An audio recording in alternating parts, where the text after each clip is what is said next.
ሁሉ ነገር ጠፍቶብህ የሚረዳህ አተ ብቻ በምትሆንበት ጊዜ ላላህ ሁናሊከ አልወላየቱ ሊላሂ ልሐቅ እውነተኛ ወዳጅነት ከአላህ ውጭ የትማታገኝ ከአላህ ውጭ እውነተኛ ወዳጅነት ከየትም አታገኝም።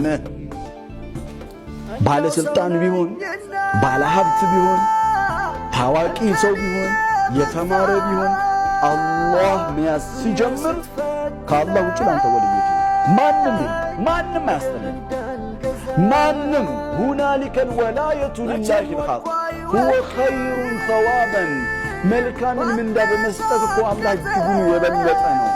ይህ ሰው ተውበት አድርጎ ወደ አላህ ተመልሷል። አላህ በተውበት አድርጎ በመመለሱ ንብረቱ መለስኩት አላለ። ተውበት አድርገሃል ማለት የትላንቱ ነገር ሁሉ ይመለስልሃል ማለትም አይደለም። እንደዛ አታስብ። ሊመለስ ይችላል ላይመለስም ይችላል።